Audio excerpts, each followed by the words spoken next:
AI की दुनिया में एक नई लहर आ रही है। एक ऐसी लहर जो हमारे काम करने के तरीके को शायद हमेशा के लिए बदलने की ताकत रखती है। और ये सिर्फ ऑटोमेशन की अगली कड़ी नहीं है, ये तो एक पूरी क्रांति की शुरुआत है। जरा एक पल के लिए सोचिए। देर रात हो चुकी है, आप ऑफिस में अकेले हैं और लैपटॉप की स्क्रीन पर कामों की एक अंतहीन लिस्ट है। थकान हावी हो रही है और तभी स्क्रीन पर एक एआई इंटरफेस आता है और वो सारे काम एक के बाद एक खुद ही निपटा देता है। यही एआई एजेंट्स का अविश्वसनीय वादा है। तो सवाल ये है कि आखिर ये एआई एजेंट है क्या? देखिए, ये कोई साधारण प्रोग्राम या ऐप नहीं है। इसे एक ऐसे सिस्टम की तरह समझिए जो अपने आसपास की दुनिया को समझ सकता है, चाहे वो डिजिटल दुनिया हो या असली, और फिर अपने लक्ष्य को पूरा करने के लिए खुद ब खुद आज़ादी से काम करता है। तो ये काम करता कैसे है? मतलब ये एजेंट सोचते कैसे हैं, ये सीखते कैसे हैं, समझते कैसे हैं और देखते कैसे हैं? चलिए जरा पर्दे के पीछे झांककर उन टेक्नोलॉजीज को समझते हैं जो इन एजेंट्स को इतनी शक्ति देती हैं। सबसे पहले आती है मशीन लर्निंग। ये इन एजेंट्स का सीखने का तरीका है। ठीक वैसे ही जैसे हम अपने अनुभव से सीखते हैं, ये एजेंट भी डेटा में पैटर्न को पहचान कर सीखते हैं और वक्त के साथ अपने काम में और भी ज्यादा माहिर होते जाते हैं। फिर है नेचुरल लैंग्वेज प्रोसेसिंग या एनएलपी। ये वो जादू है जिसकी वजह से एक एजेंट हमारी भाषा में दिए गए कमांड्स को समझ सकता है, बिल्कुल वैसे ही जैसे कोई इंसान समझता है। मतलब आप बस बोलिए या लिखिए और वो समझ जाएगा कि करना क्या है। और फिर है कंप्यूटर विजन। इसे आप इन एजेंट्स की आंखें समझ सकते हैं।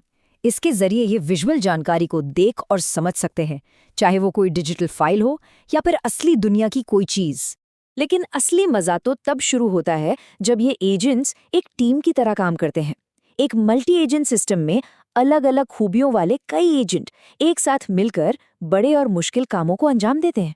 सोचिए, एक सुपरवाइजर एजेंट है जो एक बड़े प्रोजेक्ट को छोटे छोटे हिस्सों में तोड़ता है और फिर हर काम के लिए सबसे सही एजेंट को लगा देता है। चलिए अब थ्योरी से हटकर ये देखते हैं कि असल दुनिया में अलग अलग इंडस्ट्रीज में ये एजेंट्स वाकई में क्या कर रहे हैं।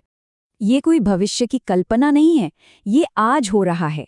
फाइनेंस और कस्टमर सर्विस जैसे सेक्टर्स इस बदलाव में सबसे आगे चल रहे हैं, लेकिन इसका असर मैन्युफैक्चरिंग से लेकर हेल्थ केयर तक हर जगह दिखने लगा है। ये हमारे काम करने के अंदाज को ही बदल रहा है। और इसके नतीजे, जरा इस नंबर पर गौर कीजिए।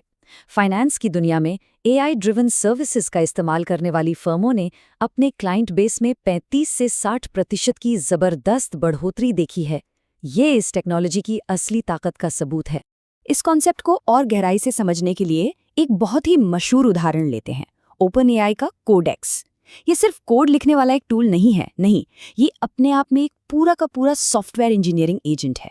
कोडेक्स ऐसे काम कर सकता है जिनके लिए आमतौर पर डेवलपर्स की पूरी टीम लगती है। ये नए फीचर्स तैयार कर सकता है, कोड में मौजूद गलतियों यानी बग्स को खुद ही ढूंढकर ठीक कर सकता है, और तो और पूरे के पूरे कोडबेस को जांच कर बता सकता है कि कहाँ क्या समस्या है। और ये कोई छोटा मोटा प्रयोग नहीं है। मार्च 2026 तक कोडेक्स को हर हफ्ते 20 लाख से ज्यादा लोग इस्तेमाल कर रहे थे। जरा सोचिए, सिर्फ 2 साल में 0 से 2 मिलियन तक का सफर। ये दिखाता है कि कितनी तेजी से इस टेक्नोलॉजी को अपनाया जा रहा है। और यहीं से हम इस पूरी बातचीत के सबसे बड़े और सबसे अहम सवाल पर आते हैं। क्या ये एआई एजेंट्स हमारे काम में हाथ बटाने वाले सहयोगी बनेंगे या फिर ये हमारी जगह ही ले लेंगे? ये दो बिल्कुल अलग भविष्य की तस्वीरें हैं। एक नज़रिया थोड़ा डराने वाला है। जब मेटा के सीईओ मार्क ज़करबर्ग का एक एआई क्लोन बनाने की बात चली तो इंटरनेट पर किसी ने ये मजाक किया, मीट ज़क यानी असली ज़करबर्ग। इस मजाक के पीछे वो डर छिपा है कि अगर एक सीईओ को भी एआई से बदला जा सकता है तो फिर किसी की नौकरी कहाँ सुरक्षित है। लेकिन एक दूसरा बिल्कुल अलग नजरिया भी है। पैलंटियर जैसी कंपनियां एक ऐसा माहौल बना रही हैं जहां टेक्नोलॉजी इंसानों को बदलने के लिए नहीं, बल्कि उनकी ताकत को और बढ़ाने के लिए है। ये एक पूर्व कर्मचारी का कहना है कि टेक्नोलॉजी उनके लिए एक सुपर हीरो केप की तरह थी। यहाँ जोर सशक्तिकरण पर है। तो हमारे सामने दो अलग अलग रास्ते हैं। एक है स्वचालन का रास्ता, जहां मकसद है इंसानी काम को पूरी तरह से एआई से बदल देना ताकि लागत कम हो और काम तेजी से हो।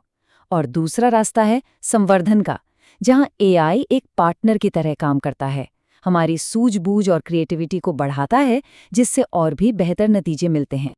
हम आज एक चौराहे पर खड़े हैं। हम एआई एजेंट्स को जिस तरह से अपनाएंगे वही तय करेगा कि हमारा भविष्य कैसा होगा।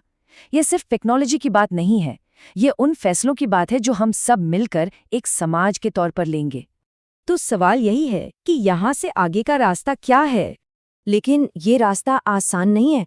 हमें कुछ बहुत बड़ी चुनौतियों से निपटना होगा, जैसे कि नौकरियों का क्या होगा? क्या एआई के फैसलों में कोई भेदभाव तो नहीं होगा? हमारे डेटा की सुरक्षा और गोपनीयता कैसे सुनिश्चित होगी?